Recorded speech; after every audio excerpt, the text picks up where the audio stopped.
Hello, and welcome to another edition of iDS Talks. My name is Hunter McMahon, and I'm the COO of iDS. And today we are joined by our very own Bobby Williams, a director at iDS. We're going to be talking about all things lawyers have heart. No, we're not being cheeky with lawyers have heart. They actually do have hearts. In fact, it's a very important part of your body, isn't it, Bobby? You know, I've been working, Hunter, with lawyers for about 23 years, and I have found that they do all have hearts. Anatomically, they have hearts. They could not function without physically having hearts. So. There we go. So anatomically, it's true. Philosophically, we can take that on for a different conversation. But Bobby, you know, I know that we've been long supporters of it, and I've been involved, but you've recently really increased your involvement with Lawyers Have Heart and the cause behind it. Tell us a little bit about that. There were some past members of the executive leadership team and current members of the executive leadership team who all thought it would be a good idea for me to increase my involvement with the movement.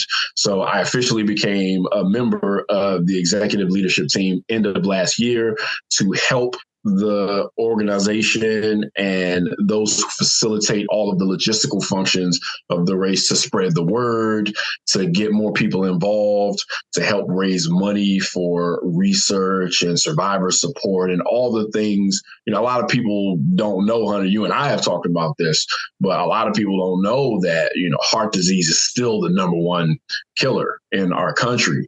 So the more we can get doctors and scientists researching it, and get more funds dedicated to helping people, the more lives we can literally save. Now, we know Lawyers Have Heart, or at least the way we're involved, is a local race in D.C. That has a fundraising component, but also an awesome event. And you recently participated in that event. Now, I know historically there have been some pink tutus involved. I don't think there were this year, but how did the event itself go? The event went really well this year. There was a turnout of about 4,000 people in person, and then there was also a large participation contingent from virtual participants. This year, I think what was really awesome is the event has raised, and by the way, fundraising is still going on, so you can give until June 30th. For this particular time frame, but we're close to $1.5 million. I think that's the most that this race has ever generated. So a lot of success, a lot more people are going to get helped. 4,000 people's good. I think we can go to 10,000 people, though. The venue was excellent this year. We ran in West Potomac Park, a lot of space, a lot of activities. The only thing missing was, you know, a few more thousand people. Just a few more thousand. We'll see what we can do to impact that next year. Yeah. So a lot of money raised, a very important cause, but what exactly is this helping support? Well, Hunter, you're aware of this. Some other people are aware of this. I have a very personal connection with heart disease and the impacts that it has, the impact it can have on not just individuals, but their families. When I was 10 years old, my mom had open heart surgery. And this was after her having a lifetime of issues with her heart. She had rheumatic fever when she was a kid. Some people escape rheumatic fever with no consequences, and she ended up having a hole in her heart. It affected the way her heart functioned throughout her adolescence, and she lived a relatively healthy life, but eventually her mitral valve failed, and she had to have a mitral valve replacement when I was 10 years old. After she had that surgery, she again lived a relatively healthy life, but she was constantly fighting this calibration battle with blood thinners for the rest of her life. And There were things that she tried to do on her own to try to keep things calibrated. She did some research. She's had some access to information. We weren't wealthy people, so it's not like we had the most phenomenal healthcare in the world. But I often wonder how things might have been different if she had more access to information and resources and support. And that's why this race is important to me, because, I want other people to not have to wonder how a family member may have been positively impacted, or how the story of a family member or a family could have been different if they just had a little bit more access to information, or if the research had gotten a little bit farther because it got a little bit more funding. And I think there's, as we talked about earlier, it's the number, heart disease is the number one killer in our country. So there's so many people dealing with this. There's so many families who are impacted by it. And I think that's why the race is important, because it puts a lighthearted and fun event around a really meaningful cause, and has a lot of us actually doing an activity that helps your heart health. Some of us are running, some of us are walking, but everybody's participating, either giving their time or giving their money or both. Now, as expert, research is extremely important, but only part of the equation, and knowing how to respond. And I remember some of our early involvement, it was very keen on teaching more and more people basic CPR, basic life-saving measures, to where when you're out and about, if you're in a scenario where you can help somebody, how important that is, because timing is it is such a critical component to survival of any kind of heart accident or incident that happens. And so I know a big part of American Heart Association is not just the formal research and the studies and access to information, but it's also helping everybody be a first responder of sorts, is it not? Yeah. One of the chairs of the executive leadership committee, John Harity, he's a really good example. A relatively healthy guy, really physically competitive guy, had a widowmaker heart attack, came out of nowhere. Still doesn't fully understand why he had that heart attack. But what he had at the time he had the heart attack was a bunch of people around him scrambling to make sure he got the support that he needed at that time.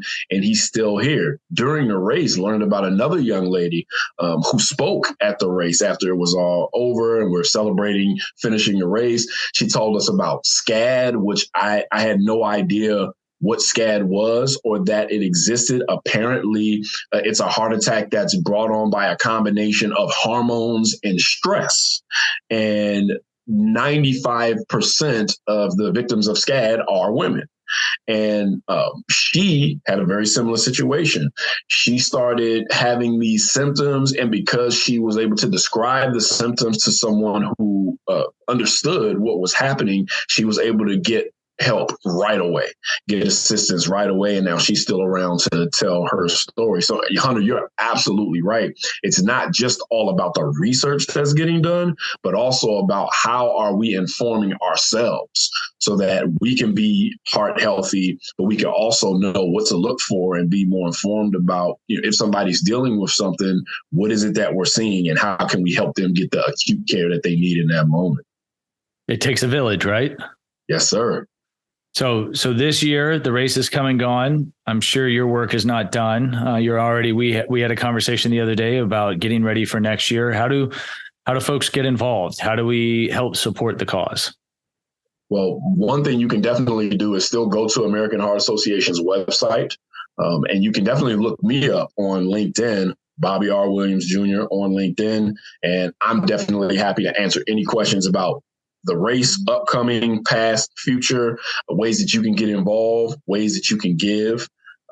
But I think that's the best thing you can do is just reach out and see how you can participate. And definitely be ready to join my team next year because I'm going to keep at it. I think this is a very important issue. And thanks to you, Hunter, because I think when you came to our organization, your involvement with this race really brought it to my attention. And it gave me an area of specific focus with something that I wanted to be more supportive of. And I'm trying to be that for other people, what you are for our organization. I appreciate that, Bobby, but I expect to get my save the date soon. You know, my calendar, it gets crazy. So we got to plan these things. Yes, sir. But I look forward to building up to it though. All of the initiatives going to it or going towards it, you know, the different the themes during the months, you know, move more and eat healthy and those type of things. It all is, it's not just one thing. It's not just one event. It is a lifestyle and an awareness that we can drive all year. Yeah. I mean, I was really happy that at this year's Lawyers Have Heart, I beat my time by 30 seconds from last year.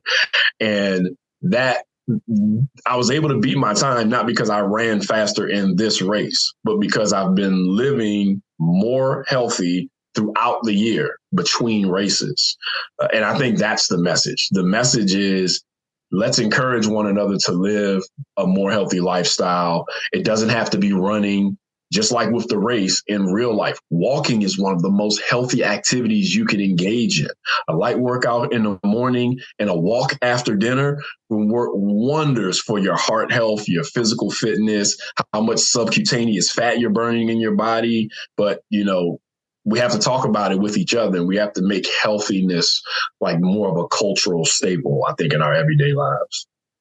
I have found some recent great meetings that I've had where, you know, I offer up dinner or lunch or a run, and I've had several folks take me up on a run, which has been awesome. It's a great way to get to know somebody, but you also get a great conversation without the distraction of electronics and, you know, a meal coming and going and all that, that I think that, you know, the more that we can incorporate it into the different aspects of our lives, the better. You and I have gone on plenty of walk meetings, both virtually, get outside and talk while on the phone away from the screens, but also in person when I'm in DC, or you're down in Atlanta. You have been coming here just as much. Yes, yes. And if we were to have a run meeting, it may still need to be, even if we're in person together, we may still need to have it virtual because your run pace is quite a bit faster than mine. So. I assure you I have slowed. So but you know, Bobby, thanks for joining us today. And to our listeners, if you'd like to learn more about iDS or subscribe, you can go to idsinc.com or wherever you normally get your podcast from. Again, thanks for joining us, and we look forward to the next edition of iDS Talks. Awesome. Thanks for having me, and thanks for doing this on this topic specifically, Hunter. Thanks, Bobby.